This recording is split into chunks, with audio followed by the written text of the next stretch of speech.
Swain, what do you have for us to give us a clearer picture of what we're looking at this weekend in Athens? Man, I was hoping I was going to win the lottery last night because my first goal was to channel my inner Iron Man. You know, Iron Man was rich, right? Stark Industries. He was able to. He had some resources. He has resources. So I felt like, man, if I won the lottery last night. You still would have been here today for the show, right? No. Oh. No, I wouldn't have been here at all. $1.2 billion. I was going to be the brother Iron Man. Mine was already made up. But that's one of my favorite movies. 1, 2, and 3. But 1 is what I want to point people to. And if you haven't seen Iron Man, you may not understand. And I'm going to ask you, what are you doing with your life? Go watch it. Why haven't you watched Iron Man? But in the movie, one of Tony Stark's mentors, his mentor, turned out to be the Batman in the movie. And the Batman was played by Jeff Bridges, who was called the Ironmonger.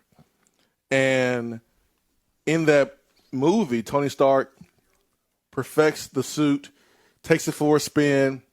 He's flying around the city, decides to go really, really high during that test run.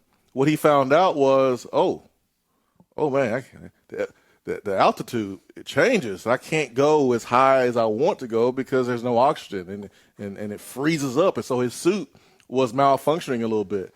Well, that scene was important because later on in the movie, when Ironmonger and Iron Man fight, Iron Man takes him as far as he could to outer space. Well, Iron Man knew what he was doing. He knew that the bad guy's suit could not withstand that change in altitude. And he knew that the bad guy had not known that. So he took him up as high as he possibly could. And I bring that up because if you're Tennessee, you want to do Georgia that way. You want this to be a high-scoring game. Because how comfortable is Georgia doing that? Are they going to be able to breathe normally up there where the oxygen is a little bit thinner? Tennessee is comfortable in that space. We went and scored 50 points against Alabama. We scored 40 points against LSU. We're comfortable going blow to blow. Our defense understands the game plan. Okay, we're going to give up some yards. We're going to give up some touchdowns. But when you kick a field goal or 2 or 3, or you have a mistake like Kentucky had when Danico Slaughter had to hit and we had to pick, that play can change the game forever. How comfortable is Georgia going into outer space like that? We know they want to keep teams below 20 points. They've been doing a really good job of keeping teams around 10 points, honestly. But they have not played a Tennessee offense. So, Stetson, you want to throw 5 touchdowns? Can you handle that? Can Georgia's receivers handle that? I don't think they can. I don't think they can handle a game that requires 600 yards, in total offense. I don't know if they can handle a game that's going to require them to score 40 or 50 points. I don't know if they can because we haven't seen it yet. So let's hit him with that Tony Stark. When teams score 30-plus points against Kirby Smart's Georgia football teams, they're 9-1.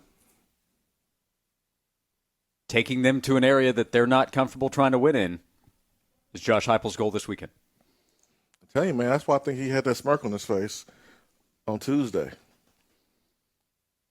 I think he had that smirk on his face. Cedric Tillman is 98%. Golly. Hyatt, feeling good. Brew McCoy is feeling real good. He ain't done much lately. The Alabama game, he was unbelievable. He hasn't had to do much. The game plan was tailored for other players to make plays in the passing game, but this is an all-hands-on-deck type of game from the receiver crew. But Heupel's very confident that his guys are ready, that he sees some things on film. You look at last year's game, man, Velus Jones was streaking up the seam, and Hendon threw it a little bit too far.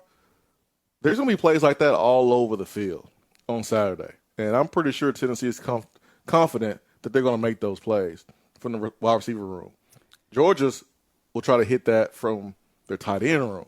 Yep. And Tennessee has to be prepared. Are you going to play a safety? You going to play a linebacker? You going to play a corner on these tight ends? Who knows? But let's take them as high as we can. Are they comfortable? Can they breathe in outer space? I don't know. Can they breathe when you have to score 40 or 50 points? I don't know.